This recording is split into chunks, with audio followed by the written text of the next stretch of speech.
Welcome to my channel, my subscriber, thank you. This video sponsored by SBO Digital Marketing. Join SBO Digital Marketing work from home opportunity, mobile based part-time job, perfect to student, homemakers and job seekers. Use your free time to earn, no fixed hour, work at your just share and publish content, simple tasks, no selling, no referral. Have a Facebook, Instagram, YouTube channel, are you already eligible? Earn daily income with instant payout. Start from day one. Send your WhatsApp 9941044160. Your name and qualifications and detail. Full detail instantly.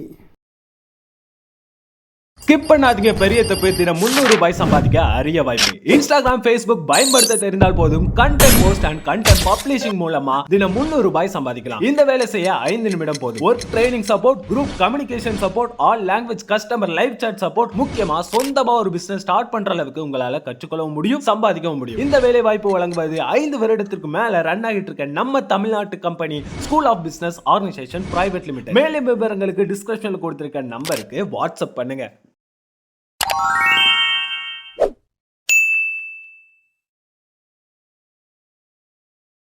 உறவில் பொறாமை இருந்தால் கவலைப்பட வேண்டிய அவசியமில்லை.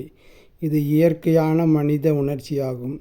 இதனை அழகாக கையாளத் தெரிந்தால் போதும். பொறாமை என்பது பொதுவாக பாதுகாப்பு இன்மை அறிகுறியாகும். பொதுவாக நாம் அனைவருமே ஏதாவது ஒரு கட்டத்தில் உணரும் உணர்வுதான் இது.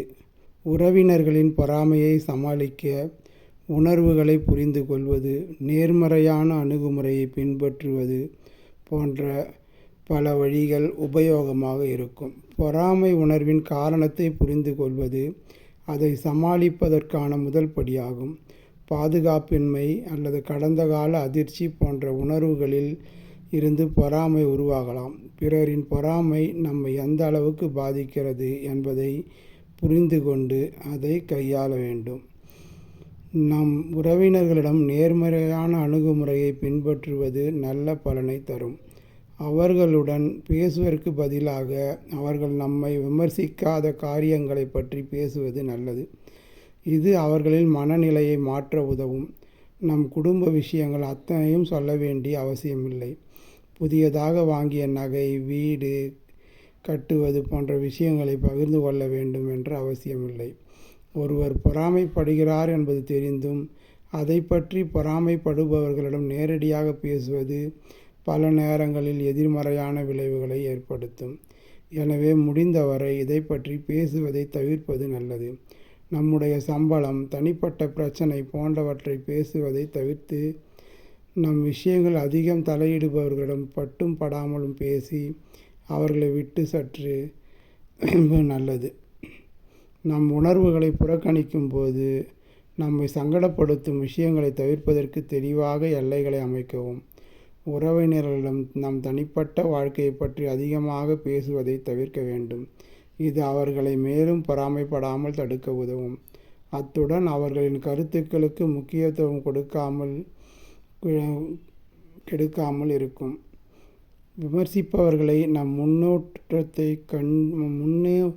முன்னேற்றத்தை கண்டு பொறாமைப்படுபவர்களையும் நினைத்து நாம் நேரத்தை வீணடிக்காமல் நம்முடைய வாழ்க்கை முறையில் கவனம் செலுத்தி நம் கனவுகளை, லட்சியங்களையும் நோக்கி முன்னேறி செல்ல வேண்டும்.